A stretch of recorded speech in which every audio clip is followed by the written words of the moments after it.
And welcome, my friends, to yet another episode of the Mind Dog TV podcast. I'm Matt Now. Thanks for coming. It's great to have you here as always. Today, we're going to talk about leadership with somebody who is known as the CEO Confidant. I'm very interested to have this conversation because it not only has to do with helping people better run their businesses and improve their bottom line, but a little bit about philanthropy, which I'm always interested in. So we're going to talk about that today, and I'm very excited to get to that. First, I want to start with an explanation of sorts, and I guess some kind of an apology. Oh, we're having some issues in the background. I will get to that in just a minute. First, I need to kind of talk about the issues from last night. If you're looking for last night's program and wondering what happened, I scraped it. We did, and 230 episodes that we've done so far. Had some great guests on, some really powerful people, some entertaining people, some really funny people, some people with just some great insights. And then last night happened, and I take full responsibility for it. But my guest last night was beyond strange, weird, abusive, and a lot of other things that we won't get into. But so I decided not to create the podcast from last night's programs, and I pulled down all the video of it from the live stream so that they won't go live. So if you're looking for them, that's the explanation. And I do apologize for that. It won't happen again. We will do a much better job of vetting people like that before they get on the program, and all the responsibility, of course, falls on me. I know the guy who produced the program last night was feeling really bad about it, like it was his fault. No, it all falls on me. The buck stops here. That was my bad call, and I thought we were going to talk about his film career, the guest film career, but that did not happen. So I am aware that this kind of talk may get people curious and want to know more about it. Just know that it won't be online at all, and you won't be able to find it. We're going to try to scrape it from our memory bank.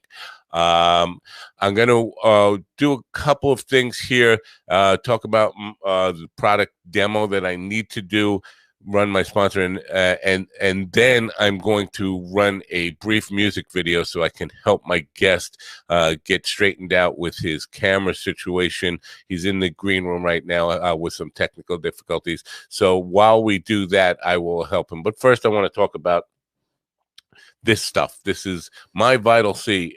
If you're a fan of the program and you follow, and you're probably sick about hearing all this stuff, my Vital C is this stuff. Is Chris Burris was with me a couple of weeks ago, and he's from SES Research, and we were talking about his new product, my Vital C, that it's not really a new product. It's been out since 2013. But the bottom line is, while he was a grad student in 1991, they discovered this carbon molecule and did some toxicity testing on lab mammals, and found out that not only was it non-toxic, but it increased the lifespan of the lab mammals that were tested 90% or more, without any tumors, without any side effects whatsoever. And so it went through rigorous testing before the FDA could approve it for human consumption in 2013. And humans have been using it since 2013. And so the claim is now that it can increase your lifespan by as much as 90% or more, which of course is an extraordinary claim. And we don't have any 140-year-old humans walking around that we can use to kind of validate that. So that's an unusual claim. And I said, I'm skeptical about it. And Chris said, well, here's the deal. Why don't you try it? I'll send you a bunch. We can try it for free. Have me back in 6 to 8 weeks, and we'll discuss your results. So I've been doing it now. Just today is my 15th day.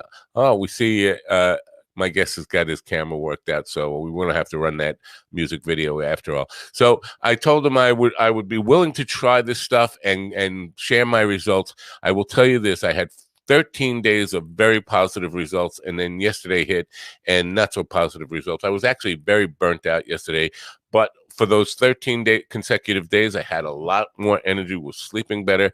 The reason I'm doing it on air is simply this, to hold myself accountable, to present it to you, so we have proof that I'm doing it every single day, so that when he comes back on October 29th, we can review the results, knowing full well that I actually did what I said I would do and try it twice a day, every day until he comes back. And so far, the results have been good, except for one day. I can't say anything about the longevity claims that are being made. Obviously, I'm not going to be trying this long enough to say, well, it's going to help me live longer. But I will tell you, it has improved the quality of life somewhat. I've been more energetic, sleeping better, and all that stuff, except for yesterday. So here goes. I'm going to do this really quick and get rid of it. The one thing, I was taking it with a shot of water, chaser. The one thing I will recommend to him when he comes back, is that we got to do something about making it taste better. You know, they can make cough syrup taste better for people who have a tough time with cough syrup. They should be able to do something with that because it's god awful. My sponsors today, FundWise Capital, a business lending platform. They're a lender matching platform that gets you the best credit lines guaranteed. You can apply online in 60 seconds or less, and there's no effect to your credit to see how much you can get. Use the funding for anything you need to start or grow your business. That's right, I said start or grow your business. If you don't have a business yet, but you got a solid business plan, they can help you get funding to get your business started. Get the best funding you can qualify for.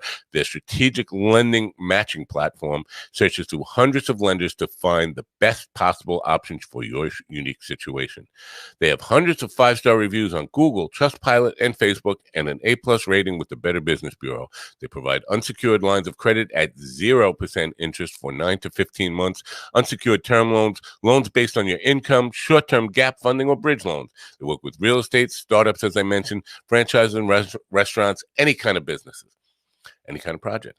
To get started, it's really easy. Just go to apply.fundwise.com/minddog. That's apply.fundwise.com/minddog. The links will be in the description as always, and I do appreciate you patronizing my sponsors. I hope I get this name right because my guest was having some difficulties, and I haven't had the opportunity to ask him the exact pronunciation of his last name. I am going to take a guess here, and if I get it wrong, I'm sure he'll correct me. Angel Ribo, known as the CEO Confidant, is an influencer, international TV host, public speaker, CEO consultant, board member, and a philanthropist. In the last 25 years, Angel has empowered more than 1,500 CEOs in 33 different countries. He was born in near Barcelona, Spain, and has lived in 8 countries and speaks 5 languages. It's my privilege to introduce him to you. Ladies and gentlemen, please open your ears, open your minds, and help me welcome in Angel Ribo. Thank you. Thank you very much. That was a pretty thoughtful introduction. Thank you so much for being so kind and so patient. Not only to you, but obviously to your audience. Thank you. Did I get your name right? Oh, absolutely. You did. Oh yeah. Good for me. Good for me. I'm happy about that. Totally. You must be pronouncing Spanish names of Catalan people like every single day on your show. That and a whole bunch of other stuff. You know, people from all over the world, and sometimes I'm scared just by reading them. I get names without any vowels in them at all. So Totally. my greatest fear, and I hate to disrespect people by getting their name wrong, and so it's good to know I got it right. So thank you, and thanks for coming here. So let's talk a little bit about you and the path that led to where you are today, and your work with CEOs. Can you tell us a little bit about your background? Yes, absolutely. So basically, let's say since I was a kid, although my mom and dad had very humble origins, they always wanted me to learn foreign languages, and I think that was the most important thing that happened in my childhood was that I was taking French lessons because at that side of Spain we were so close to the French border that we were all learning French in the school. But also at the same time, mom and dad wanted me to take English lessons on a private academy in the afternoon, in the evening. So I started to do that, and Fast forward, I found myself that I wanted to have a better, professional future, and Spain wasn't enough. Spain wasn't enough. I wanted to. I had been using my French and my English for some, clients here and there, but I said I really want to have an international career, and I decided actually to accept a job in London. And that was definitely the start of my international career, but also the start, I would say, of my business development career. So I started working for, interestingly enough, an American company based in London. And I started to serve many different customers in different European countries. I was communicating with them in French, in Portuguese, in English. I was dating a German girl at that time, so I was actually using even German. So, I was always like using different languages. And fast forward, I always was traveling. I was literally, I think I've closed business in more than 33 countries, working with this many companies. And I was always doing the same thing. So I was always helping my employers to develop their businesses, to develop like distribution channels, indirect sales models, reseller channels, these kind of things on those countries.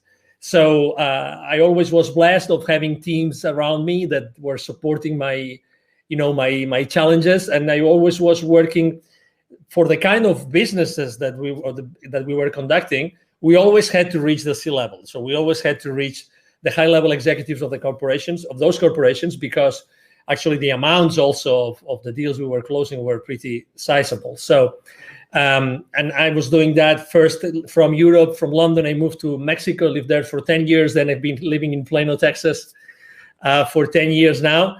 But always the same thing, using this international background and going to so many countries and dealing with so many people with so many different cultures, and always helping them solve their business issues using the technologies or the services at hand. Wow. Interesting stuff to unpack in that stuff. Well, let me just tell you a little bit about my experience and why I'm going to be asking the questions I am going to be asking will probably be revealed in this little bit. I have had many careers. I've been a creative person my whole life and been involved in creative stuff, but I had a lot of opportunities or necessity to take day jobs and careers. Been a marketing director, a technical director, a junior vice president in a corporation with 27,000 employees. Spent a lot of time. Every single job I've had for the last 35 years before I took this. Now I am a CEO, but before I started doing this, my direct report was the CEO of the company. And what I found is, at least here in America, now you work internationally, so it might not be the same, and I've had probably 7 or 8 that I thought about last night, where I reported directly to the CEO, and the CEO was the most out of touch with the culture of his own company, the one who really did not understand what the people underneath them were doing, what their culture was, or what their mission really was, and what drove them. I find that to be epidemic, and with talking with business leaders on this podcast, it seems to be holding true in the United States. So why is it that I understand the CEO is the decision maker and the guy who's going to sign your check, but why is it you start there? Why not with the people who are really running the company, like the junior vice presidents and those people who really have their pulse on the company? Are you asking me why do I stop with the CEOs? Yes. Is that your question? Yes. Well, let me tell you, I don't stop. Okay. I don't stop. So, I've been working with them. I've been helping them. I have been empowering them. But, and you just answered the question. The reason is, you just said it. They signed a check. There's the board, right? There's the board. There's the CEO. There's the leadership team, right? Right. And there's this gap. Typically, CEOs and boards are pretty aligned. Okay, let's put it this way. They're very aligned. Right. There's starting to be a gap between the CEO and his leadership team. Oh my Lord. The gap between the leadership team and the rest of the company is huge. Right. So that's why, due to the fact that we had to deal with these large projects and these large amounts and everything, large dollar amounts and everything, I had to necessarily work with them to have the sign off. But the nitty-gritty, the dirty work, obviously was done with the leadership team, and most importantly with what I call the business operators, the rest of business operators. But I am totally with you. And you know what? I think that this is, so I think that as soon as business operators start to be aware of the implications of what they do, and actually the CEOs empower their business operators to do that, to know the exact, the consequences of their business decisions while they work there, this gap that you just mentioned, this lack of, oh my God, I see all these people in the company, but at the top, maybe it's not that clear what these other guys should be doing. Right. That thing that you experience yourself like firsthand, it happens every single day. Every single day. Every single day. So first identify the gaps and then do something about it. So then the follow-up question, if I may, actually, I might even ask that question to you, which is, why wouldn't the CEOs take action? Right. Why wouldn't they do it? Right. Why wouldn't they do it? So if they're already aligned, it's because maybe they think that, I have a business partner. His name is Neville Joffe. He has this amazing motto that he follows. So he calls him Nevilism. It's revenues are vanity. Revenues are vanity. Okay. That's a good one. I like that. Profits are sanity, and cash flows are reality. Okay. Yeah. Do you hear that? Yes. Okay. Absolutely. So how many? Let me ask you a question, or even let me ask you a second follow-up question. When you meet with the board, do you actually talk about revenues and market share, or rather talk about how did you make your company more profitable thanks to deploying a culture that everybody is engaged with and that keeps everybody accountable the right way? Let me emphasize that, the right way. Right. Well, I would probably, I'm not sure if I'm going to get this right, but I'm going to guess it. Most CEOs are just talking about the bottom line, profits, and all that stuff, and not really concentrating on how to improve the culture and productivity the right way. It's like that famous, that very famous visual of an iceberg in which you only see the pike, you see the peak, of the iceberg, but what about the rest? What's going on in the organization? Right. So there's a lot of things going on in the organization, a lot of things. And actually, right now, with everything that's going on in the world, with all this, with the current state of affairs, I think that most of those inefficiencies, most of these issues are coming to the surface. And me having worked internationally, obviously, immediately you start thinking, what about diversity? Diversity of cultures, diversity of people, diversity of religions, of sexual orientations, all this diversity. I talk to C-levels every week. I was talking to a couple of headhunters the other day, and he said, I can't cope, listen to this, I can't cope with the number of requests I get of chief diversity officers right now. Wow. Chief diversity officers. I don't know where to find them. Well, I can find them easily, but where are those experienced people that have worked internationally, that have embraced this culture, really know how to deal with a mix of cultures, with a melting pot of cultures that are going to help you create efficiencies inside your corporation? Right. Wow. Well, that's something to unpack there too, because you did mention in your opening statement there about knowing the different cultures of different countries that you've lived in and that kind of stuff. And we talk about culture in a couple of different ways here. There's countries have different cultures and companies have different cultures. Does the cultural influence of a company, is that affected by the country culture? Like, is culture, corporate culture, a bigger issue in the United States, say, than it would be in Spain or Portugal or France or wherever, or is it the same kind of challenge? Well, number one, definitely the country where let's say where the headquarters of that corporation is, and I have lived that firsthand. The country of the health, where the headquarters of this company is, definitely define the culture of the entire organization. Right. And I've myself lived in transitions. You might have lived the same experience.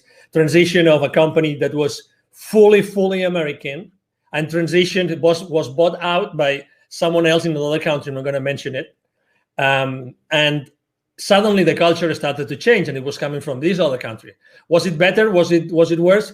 Well, you can't tell. You can't tell until you start seeing the consequences. You start seeing the implications. You start seeing how does that translate to the way you communicate with the rest of the people, with the rest of your peers, your managers, the people that report to you. And then answering your second question, if culture is, let's say, an issue or can be a challenge in any country, or if countries have the same kind of culture creation problems as we have in the US, I would definitely say yes. I think it really depends on business leaders. And I really think that, again, with all this current state of affairs, that's gonna help everybody a lot. I think that they are realizing that now that the people cannot meet and cannot see each other and cannot meet face to face, they're going to realize that the style of leadership of those leaders becomes much more relevant. You were mentioning maybe they don't get it because they are on their ivory tower, right? You cannot be on your ivory tower anymore because you have to be in how many more times Zoom calls right now? How many more virtual events have you go through? Many more, many more. Right now, it's impossible to hide. You can run, but not hide. I love that. But I'm not sure it's so much, and I'm sure the ivory tower part of it is definitely part of it. But I think, and you'll correct me if I'm wrong, but I think where a lot of CEOs go wrong, or where they go astray, is they start their company with a great what is the word I'm looking for? Intention. So they'll put together a mission statement that has this really glorified sounding and really well-intended statement, and they kind of start working in their business rather than working on their business, and so they're doing the things the tasks that a CEO would do, rather than look at the whole picture of what the company culture is and how it's evolving. Are we staying true to that mission statement that was written when we started the company, or was that just words that we put on a poster and hung over my door, and then now we're actually doing the work and forget about that? But everybody who comes into the company must at least read it and get to know what we were supposed to be about, but we forgot what we were about. And often, and I'm going to want to get to this, there is this idea of giving back in that original mission statement that is totally lost somewhere along the line. Few years in, and you find that your mission statement doesn't match at all what you're doing, and it's just words now. I think that's a big part of it. Do you agree? And if so, how do you get them back on track to that? Picture this, right? Let's say we have a startup CEO in front of us. Okay, so it's a small company, fired up, this new concept, this new idea, they thrive over time, right? And they become this monster, right? There's 10,000 employees or company employees.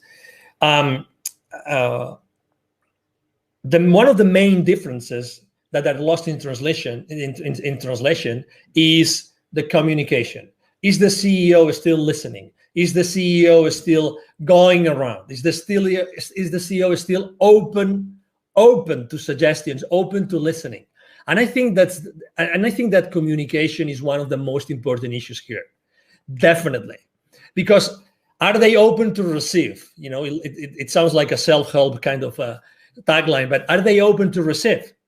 Are they open to receive? If you start looking at you've been a CEO, you reported to CEOs, what if you started to look at all the skills of everyone at the company, all the skills, not even the work-related skills?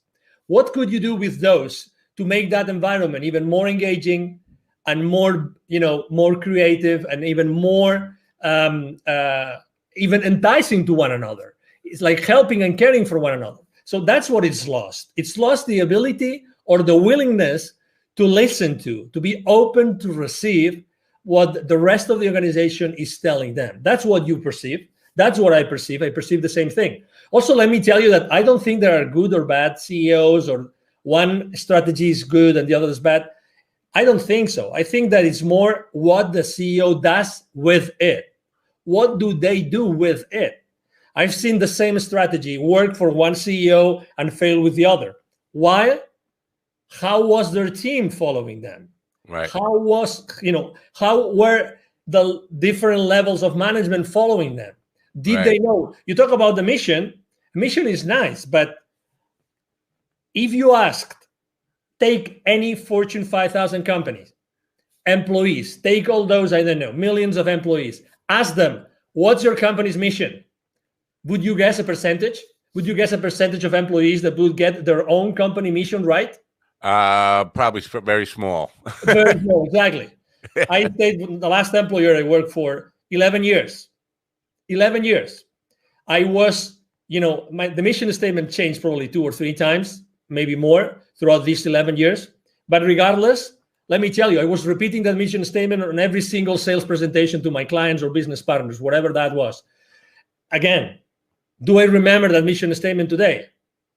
Right. I completely forgot. Right. So it's not only having one, it's also how the employees we are going to engage onto that mission statement. I honestly think that mission statements should be like effortlessly learned. If they are not effortlessly learned, they're not good mission statements. Sorry, I'm a little bit disruptive, so I have to tell you that. But I believe that, at the end of the day, everything is about energy. And I would rather have 100 employees that they were able to figure out what the mission of the company is, because just they see it every single day, every single conversation, every single interaction with suppliers, vendors, business partners, clients, they would breathe that every single day. I'd rather have this 10-word statement than this massive complex, it looks so nice at our, at the entrance of our factory or whatever that is. You know what I mean? Yes, I do. If you are fully engaged, nothing else really is important, because you will follow after what your leader is telling you. Right. So I just want to be clear on something. So, and I agree with what you said, but for our listeners, I want to be clear that a mission statement and culture are not the same thing, and that the mission statement should, and they're related, the mission statement should determine how the culture evolves of a company, but they're not the same thing. And so you talk about people who can't recite the mission statement, and that's very common. But I also find that many people can't identify the culture of a company. I'll give you an example of a small company I worked for, about 50 employees. That I walked through the door, and within 3 days, I could identify what their culture was, and it wasn't a good one. It was identifying problems, not identifying solutions. So everybody in the company, every one of those 50 plus employees, 52 or 53 employees, could tell you what the problem is with their job, why things aren't working, what their problems were with the customers.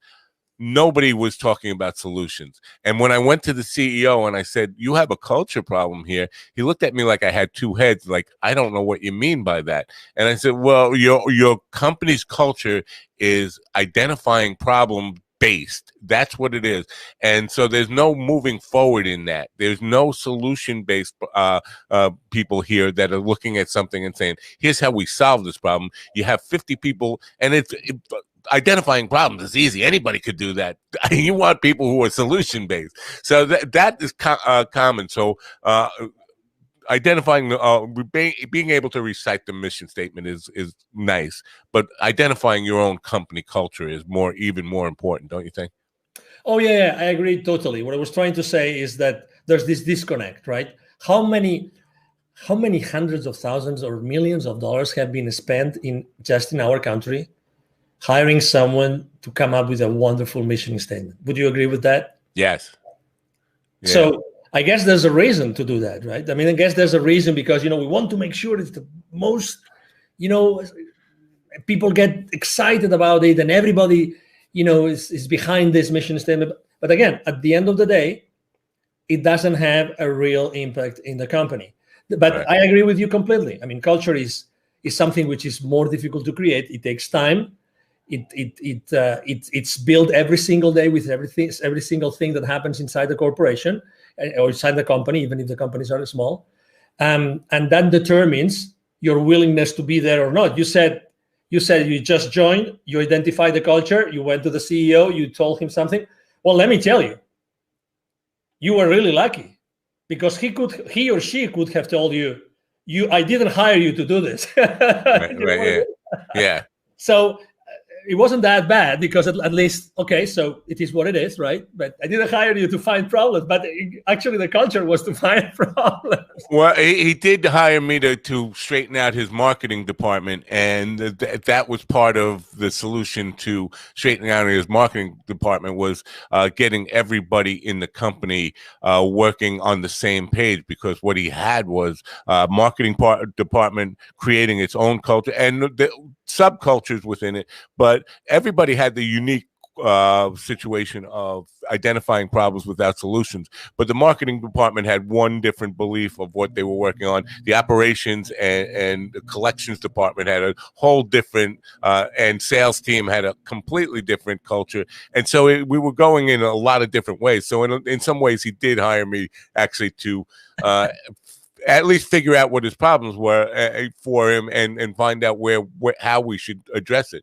So my solution was to get the entire team together in a big room and have them explain what the culture should be. And anybody who wasn't, and this was a tough sell for him, that anybody who really couldn't adapt to what the new culture was going to be and help us build that culture should start putting their resume together and looking for a job elsewhere. Because I definitely one of the people who believe that if somebody's not helping you pull in the same direction, they're helping you push in the opposite direction, and they're toxic, and they should be encouraged to leave the company if they're not.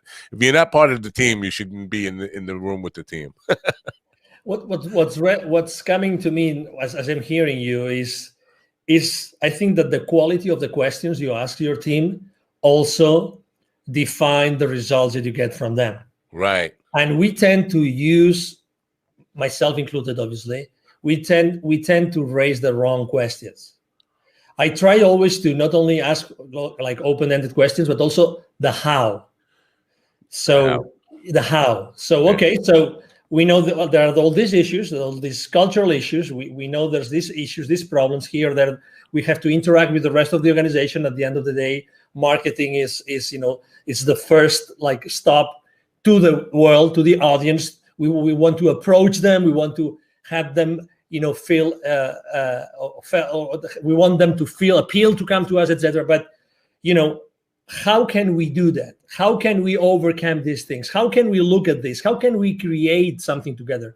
And I think that's a big difference between CEO teams which thrive compared to others which struggle a little bit, which is how can we create something together? How can we create something together which is going to replace something else?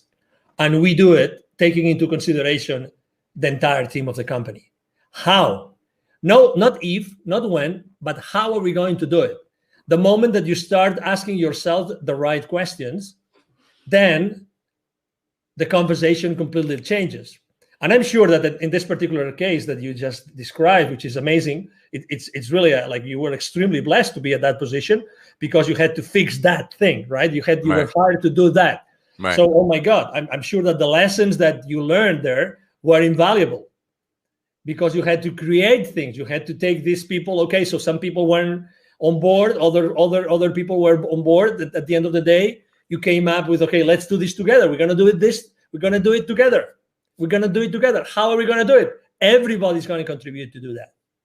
Well, I found that, and what I found in this company was, number one, their hiring practice was based on just resumes. Do they have a good resume? And that was it. So, and that can be a problem if you don't really, if you don't hire with understanding the people that you're hiring, and you're just hiring off a resume, you're going to get people who aren't in line with your culture because you haven't had that talk with them. You don't know their core values and principles and don't know if they align with yours. And the second part of it, so they hired people without knowing their core values and principles. And once they were in the company, they would never fire or encourage people to leave if they were in fact toxic. So none of the directors or managers of the various departments ever let anybody go because of they didn't line up with the company. And the HR department happened to be run by the CEO's wife, which nepotism I'm always against. But so the HR department was never really held accountable in any way, because how can you hold your wife accountable, right?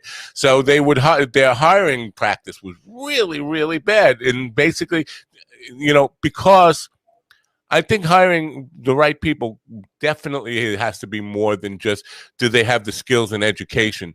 Do they have the values and principles of what our business is all about? And then comes back to the mission statement and what you want your culture to be. Yes. And honestly, I always think that one time someone asked me, okay, so if you have to give one advice to one CEO, what piece of advice would you give that CEO? And I asked, can I choose a single CEO? And that person told me yes. So please, I would definitely recommend that, single female or male CEO to get married and to have a kid, so that he will start receiving the lessons that the kids give us to all of us as parents. Okay, so I'm trying to make a metaphor between what's happening inside the company, right? I get it. What's happening, inside the company with all of our colleagues, peers, people that report to us, and people that we report to, and what happens inside the family. Never underestimate the power of someone working with you or for you.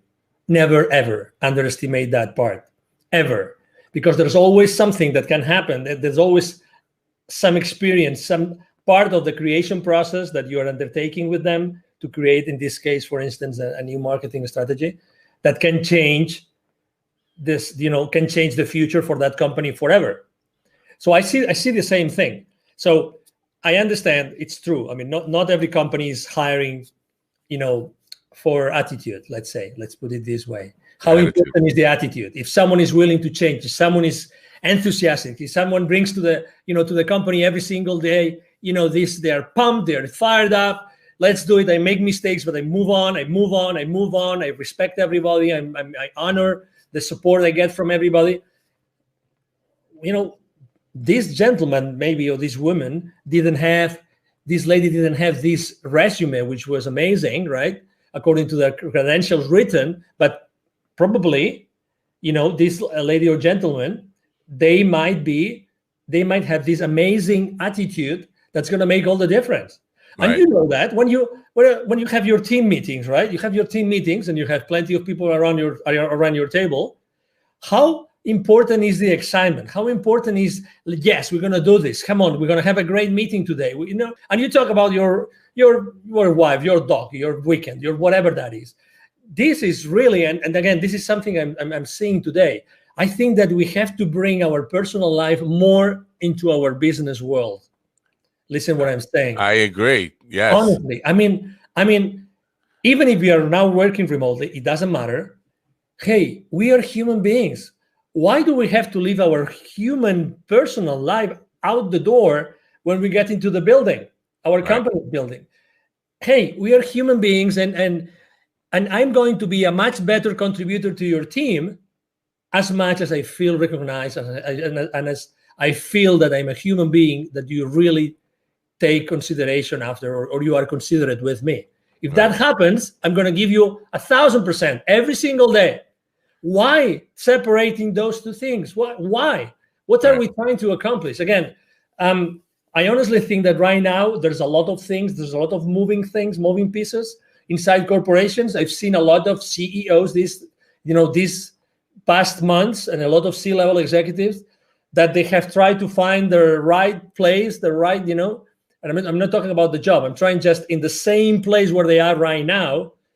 They're trying to see, okay, so what's the best thing to do right now? Right. I mean, I had to deal, probably you had too. I had to deal with the crisis in 2001 and with the crisis in 2008, 2009. I had to deal with those crises myself with my teams. So, but this one is a different thing. So people, regardless of how powerful their companies are, they're human beings, and they're still figuring out what is going to happen in the future. How are we going to have to handle this? Human relationships remotely, all these things. And I think that this is already starting to happen, which is, again, the separation between the personal world and the business world is going to be non-existent. Really. Right. It's going to be non-existent. I think that's a great bridge to the next thing that I want to talk to you about, because I know that you practice what you preach in this idea of giving back and philanthropy.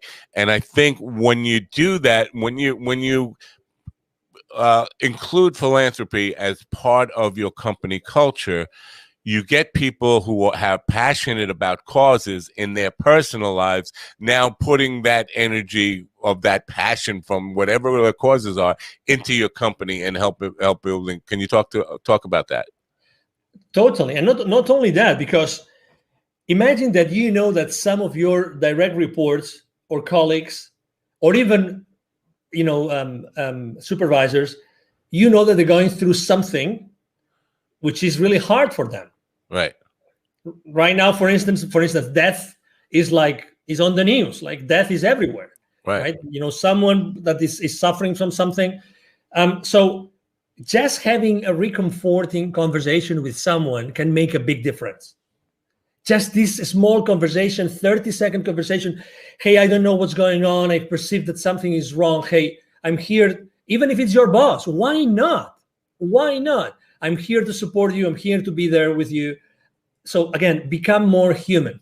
And to your question, I mean, the reason why I started to diligently giving back to the community was because I was traveling so much, and I was seeing so many communities that were in a hardship, like underprivileged communities, and more importantly, a lot of kids that had to work, a lot of parents that would use their own kids to do things that they shouldn't be doing, a lot of kids outside the manufacturing plants where I would go to see the managers of those plants. I would see all those kids around those plants asking me for hey, would you buy some gum from me? Would you allow me to keep your car safe while you are inside, so you give me some pesos, these kind of things. So I was so exposed to the realities of this world, which is inequality,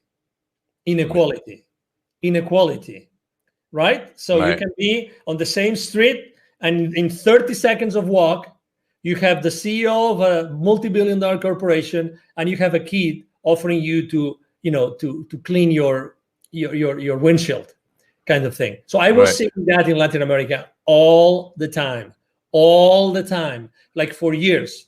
For 15 years, I was seeing that all the time, until I decided to take action. And I actually had a spiritual experience that triggered my change, my transition, the moves that I made personally and professionally. And I decided to start, Wisdom for Kids, which is, thank you for reminding the audience, which is definitely the foundation that I decided to co-found together with two additional gentlemen in 2017. But the idea was created in 2015 because, why are we here? Why are we doing so many things for so many people, but how are we really making sure that this inequality, that these kids, in America, there are 170 million kids. That's data from the UNICEF 2012. 170. 81 million live in poverty. 81 million. Wow. 81 million live in poverty. Okay, so wow. I mean, that means that every time you see two Latin American kids, the likelihood of one of them being poor is high. Right now, obviously, after everything that is happening in the world, probably the amount of kids that live in poverty has dramatically increased. Of these 81 million kids, 22 million do not have access to drinking water. Clean water is a big one. Exactly. Yeah. 22 million. I mean, 22 million. Okay. How many states of the union is it? 22 million. I think 5. Yeah. Okay. So imagine. I mean, that's like. Yeah, it's huge. We take clean water for granted in this country, and it's amazing that we are in that place. But so you talk about equality and stuff, and I understand that's a huge problem. I think what COVID has identified is, and in America at least, we've been using this phrase "essentially employees" since COVID started, right? And it kind of identifies, oddly enough, the essential employees are the people who are least compensated in a lot of cases. So we don't see the CEO as the essential employee in a lot of ways. The people who are out there stocking the shelves, the people who are out there working in hospitals, the paramedics, the police officers, all the people who are we now deemed as essential, somehow they're still on the bottom of the compensation model. I think that needs to be changed. And I'm not, I hate to get into politics. I'm not a communist or a socialist, whatever you want to label me. I just think we need to do more to recognize if these people are so essential, they need to be paid more, and they need to be paid a living wage, something that they can survive on and thrive on. You want to talk about that a little bit? Totally. And this is again one case, right? You're talking about one specific situation that we see here, right, intrinsically affecting the the COVID era. It's now October 2020, right? And again, not willing to go down any politics route the same as you, but the question is how do we bridge that gap? How do we bridge that gap? Only a few minutes ago, I heard a very famous TV host talking about a fiasco with a former guest, right? That wasn't intended. That wasn't right. The other day, I was invited to a show, and that host was at the antipodes of you. Okay, so he was trying to get me in the trenches of polarization since second one.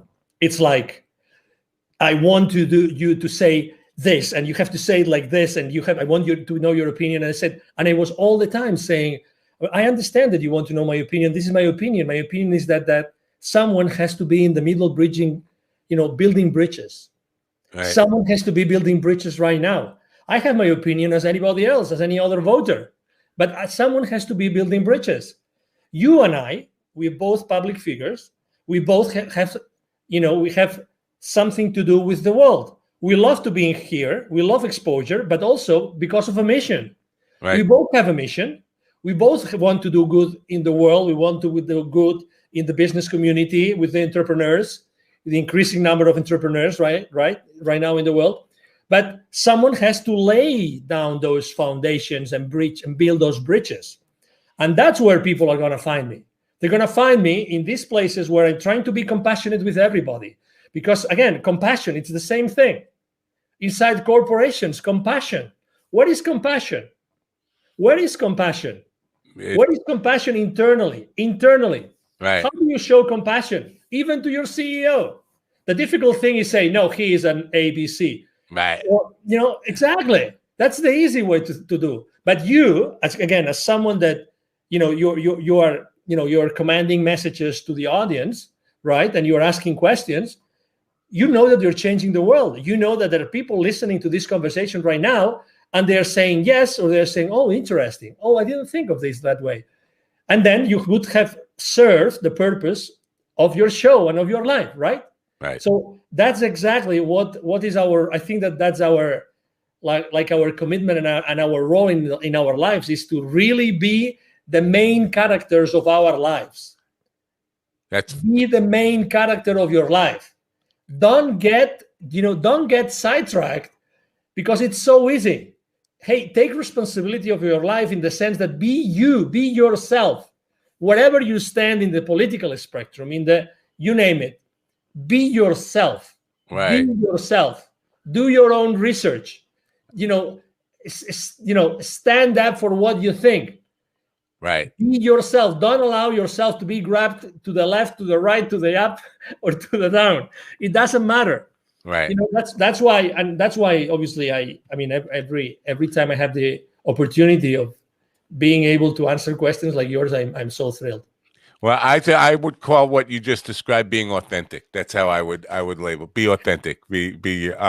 And there is a great power in that, I think.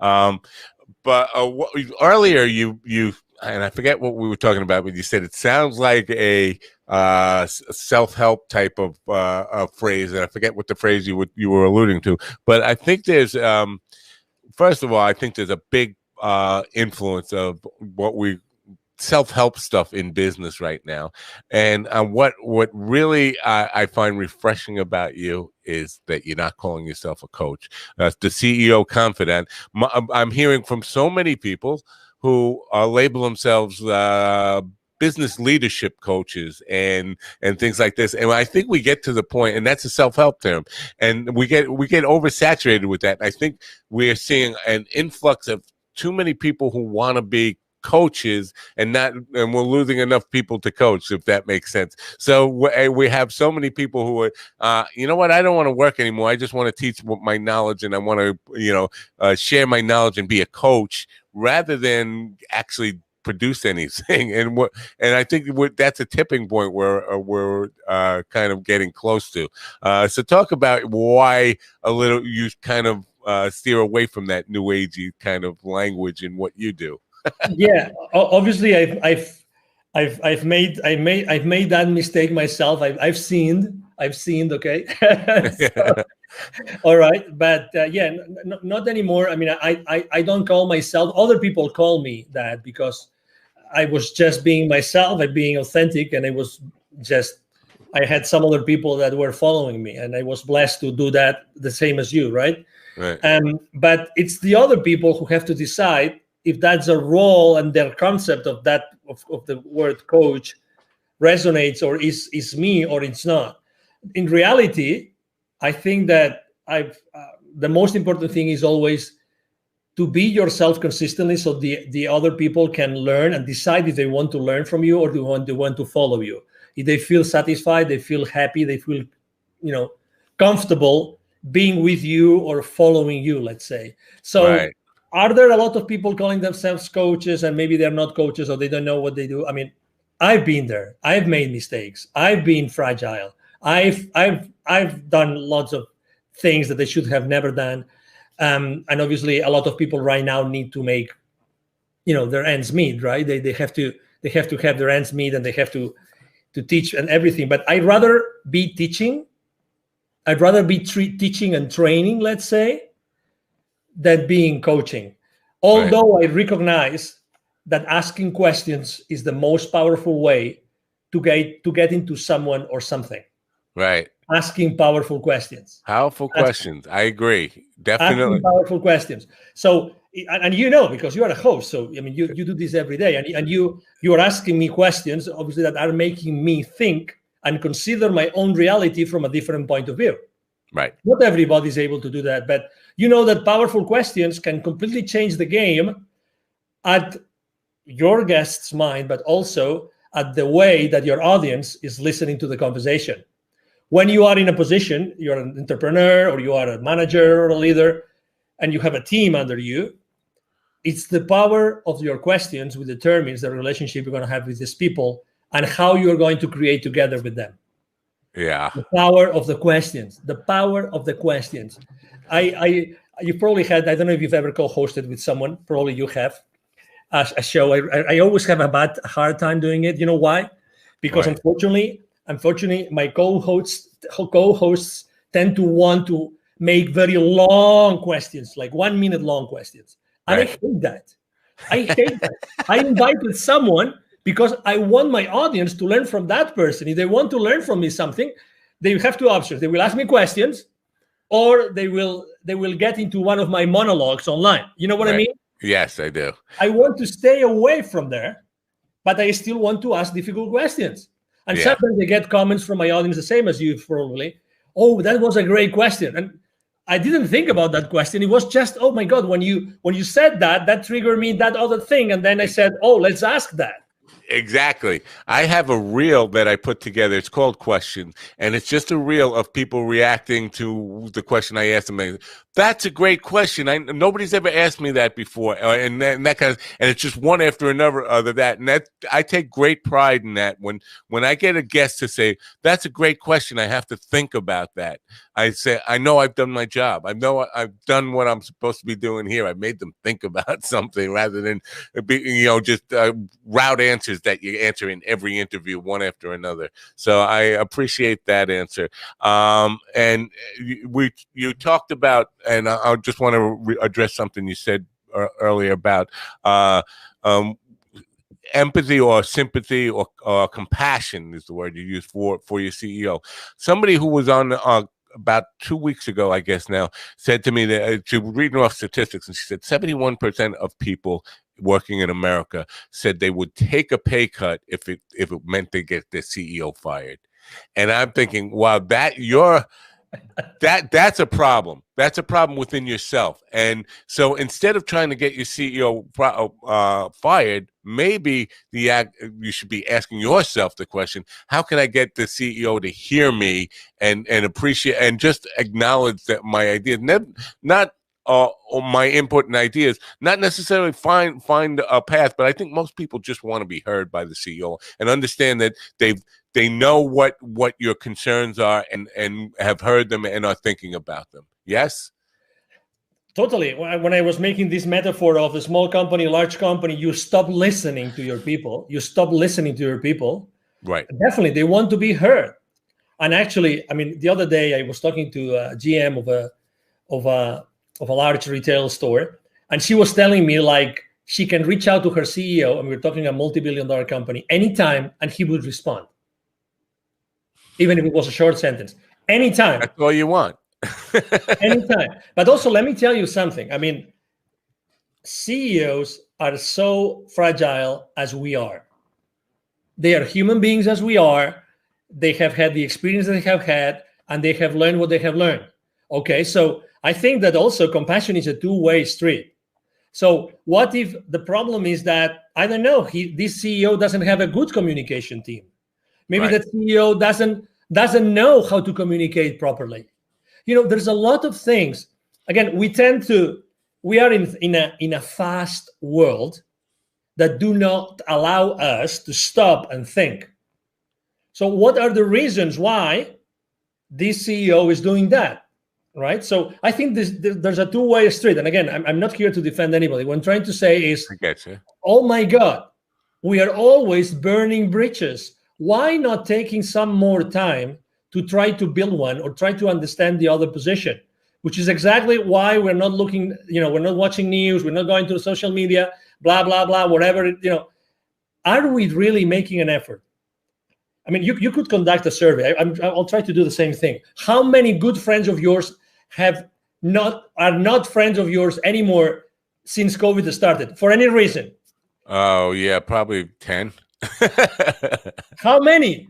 Yeah. How many? Okay, Yeah. so, and I don't want to mention any name or any Right. public figure, but oh my God, we Yeah. are allowing this to happen. We Right. are allowing ourselves that to happen, and probably one of those 10 or my 10. Oh my God, we've had so many great times together. Having a blast doing something, going to a game, going to a party, going to a meal, whatever. But now everybody's so entrenched that no, that's impossible. Oh, come on, give me a break. Yeah. Give me a break. Give yourself a break. If you and one of these 10 or one of these 10 and me, of my 10 and me, we were one-on-one, it would take 5 minutes to solve that difference that has made us not being as good friends as we were before. Right. So things are much more simple. So that's the same thing that happens inside corporations. You were talking about culture. It's the same thing. They don't know any better. So that's why listen, open yourself to listening. Open yourself, and the CEO can obviously open yourself to listen to other options. How can he start building a culture, and look for the help of other, trainers, of other teachers, of other CEOs, of other people that have done this consistently with good results. Are you an optimist? Oh, I am totally. Good. It's good to hear. I like when people don't even hesitate with that question, and they come back with. And usually, it's they don't hesitate, and they come back with, "I'm a realist, not an optimist." But I appreciate an affirmative, quick answer, no matter what. So I have your link follow up on the screen. I'm thinking that's the best way for people to Yes. find out more about you and get involved with you. Well, and it will be in the description, of course. What is the best route for people who want to know more about you or get involved with you? It'll get you involved in their business. Thank you very much. The easiest way is, you see my name here, right? Angel Ribo. So my email address is very easy. It's angel@angelribo.com, which is my first name, last name.com. Angel@angelribo.com. The link that you see here, there, hold on, there. There. Right. Exactly. So the link that you see there actually takes you to all my social media outlets. Right. So you will see what I do on LinkedIn, which I am consistently there. I'm posting every day. But you will also have access to my nonprofit website, to my Facebook page, to my Instagram page. I have a pretty consistent public campaign going on about really sharing good ideas that unite us all, regardless of where we stand. Good stuff. And it's a great way to end this. Angel, I thank you so much for your time and insight today. We're out of time, but I would love you to come back sometime and have this discussion and go a little bit deeper as time allows and your schedule allows. But I really appreciate your time and insight here today. And thank you so much for coming. No, thank you very much, Mind Dog, for having me here today. And obviously, thank you very much to all the audience for having the patience of following us. And it will be obviously a pleasure to be one-on-one with you. Thank you. Great. Thanks. Bye for now. Angel Ribo, my big takeaway from that is listening and building bridges. That's what's gonna be a big takeaway for me from that stuff. I do hope you will check out his link follow where you'll find out all the information from him and his nonprofit stuff is really, really important too, and I hope you will patronize that as well. Hope you got something out of this program today and really will take it to heart. I hope you come back, tell your friends about it, subscribe, go to my YouTube channel, subscribe there, go to minddogtv.com and get on my mailing list so you know when we're going to have great guests on. How else would you know? And questions or comments for me, please, info@minddogtv.com. info@minddogtv.com. Tonight on the entertainment edition at 8 p.m., I have Randall Dean, who is the email sanity expert. And you say, well, entertainment edition, why are we talking about email? Well, first of all, it was convenient to him. I won't lie. The time was just something that he could make. But I do think email, it goes beyond business. It's something we all struggle with. And so I thought it would be appropriate for the general audience to really get a hold on getting more managed email and not letting email just control our lives, but controlling the email, which is a tool for us. So I hope you'll join me then at 8 p.m. Tonight. Till then, I'm Matt Napa from the Mind Dog TV podcast. Thanks for coming. Have a great rest of your day, and bye for now.